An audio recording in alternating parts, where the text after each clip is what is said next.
What's up, guys? Welcome back to Half Man Half Tech. My name is Ben, your host. So finally, when it comes to iOS 15, we now have iOS 15.3, and the version I'm talking about today is the release candidate version. So for me on my iPhone that you're seeing here, this update actually comes in at exactly 4.56 gigs, and I was updating from iOS 15.3 betas. So in a sense, this sort of re-downloads the OS. That's why you see a big update size or update file.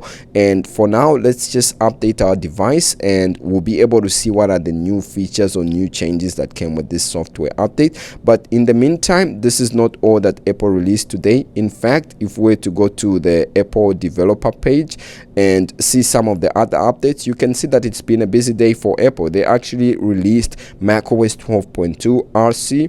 They also released iOS as well as iPadOS 15.3 release candidate and watchOS 8.4 release candidate. And finally, they also released tvOS 15.3 release candidate. Now, most of these updates I do cover here on the channel at Half Man Half Tech. So if this is something that interests you and you want to keep up to date, then a sub to the channel would really be appreciated. Now, my device has already been updated here, and if we go into settings and then go to general and go to software update, you can see it says it's up to date iOS 15.3. and if we go to the about this iPhone section, you can see the build number that we have here.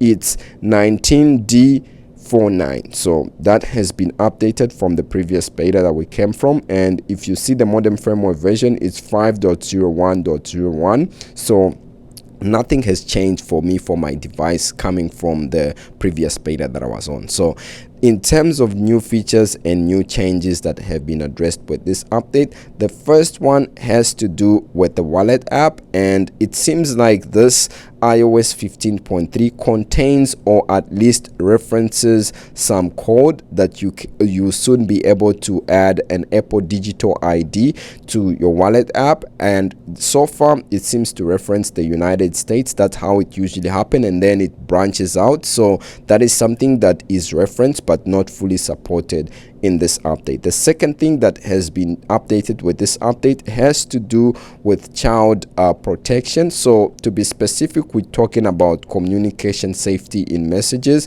That is basically a tool that will be able to help parents or guardians or those that man devices to be able to get notified when a minor receives a photo that may contain nudity.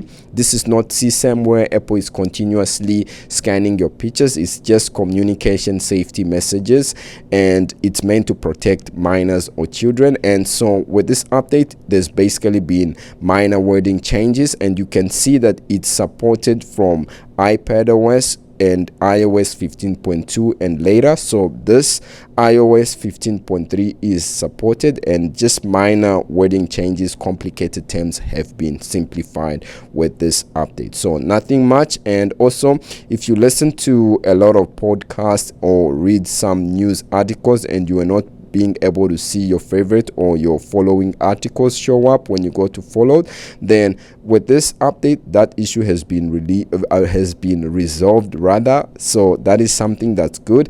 And also with podcast, there have been some minor wording changes. The experience won't change. You won't see like new expressions or new motions. It's just like wording change that has to do with the back of the OS. So that is something that's great. Now, when it comes to the memory usage bug with iOS 15.2 and the first part of 15.3, there were some people that were actually complaining that when it comes to iPhone storage, their devices were actually taking up more space than they actually do. So you would have like a brand new device and you put it on a beta, and it shows that you are almost like using 256 gigs of 256 gigs, which was like impossible. So with this update, that issue seems to be resolved for the iPhone 13 Pro and also for the iPhone X. So far, no one has mentioned that they are experiencing this issue on iOS 15.3. So that is something that's great. And as always, like they mentioned in the notes of this release of iOS 15.3, they just mentioned that this is basically recommended for all users because it has some security updates. And if we go to the iOS 15.3 release notes, you can see that there isn't much that they mention. It just mentions that there's no new release notes for this software update. So you can see that it's not much. It's actually a big file, 4.56 gigs on my iPhone, and not much has changed. No new settings, menus, or new wallpapers, or even new screensavers. So for now, it seems like, this is what we have when it comes to iOS 15.3. Let me know what else I might have missed and what issues you are experiencing, and I'll be able to test it out together with you.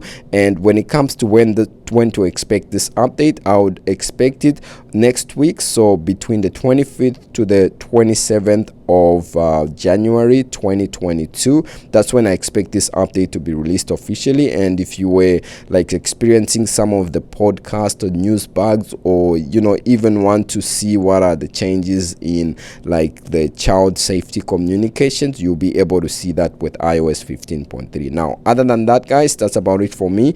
Stay safe, and as always, don't forget to subscribe, and I'll definitely see you in the next video. Peace.